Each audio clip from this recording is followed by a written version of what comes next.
You're listening to Systemic Error Podcast. The failure was designed. Supreme Court expert reveals compelling moment from Amy Coney Barrett's raw testimony, based on an article by Nicole Charkey-Chami.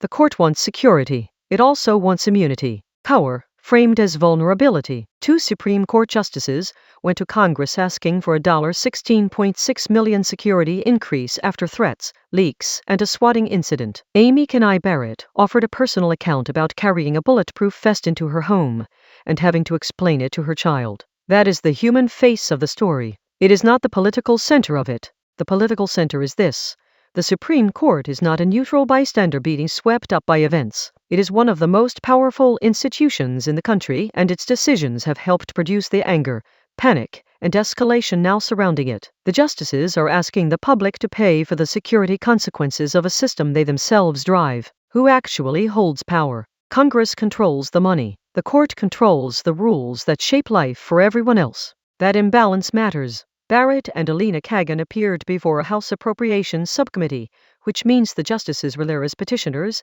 asking legislators to fund more officers, better screening, and cybersecurity. But the court's authority is not dependent on persuasion in the way ordinary institutions are. Its rulings bind millions. Its legitimacy is enforced through habit, deference, and the state. So when the justices present themselves as exposed civilians, the frame is incomplete. They are exposed in one narrow sense and dominant in every meaningful constitutional sense. That contradiction is the story. The leak, the blowback, the court. The source notes that the threats intensified around the time of the Dobbs leak. That detail matters because it ties the security panic to a moment when the court's own internal breakdown became public and when the court's power over bodily autonomy was being weaponized in plain view. This is where lazy framing does its damage. The problem is not mystery tension around judges. It is the predictable consequence of a court that takes historic rights away, leaks its own work, and then expects the rest of the political system to absorb the fallout quietly. The violence and intimidation directed at judges are criminal, but the ecosystem feeding that violence does not come from nowhere. The court is not just a target. It is also an author. Empathy without accountability.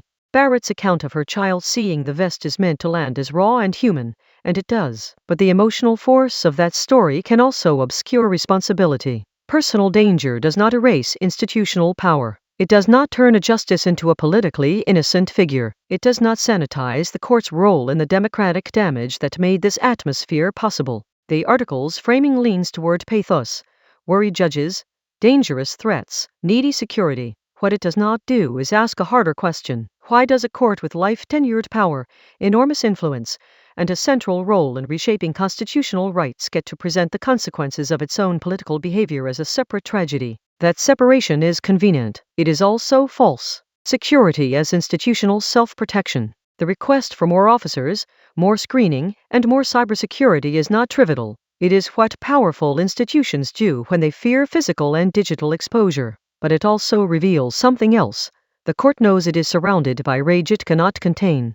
That rage is not evidence of a broken public. It is evidence of a governing class that keeps making consequences for other people and then outsourcing the cleanup. The court's demand for protection is not just about safety. It is about preserving the insulation that allows elite legal power to remain intact, while everyone else absorbs the damage. The pattern. This story is not mainly about judges feeling unsafe. It is about how American institutions respond when their authority produces backlash.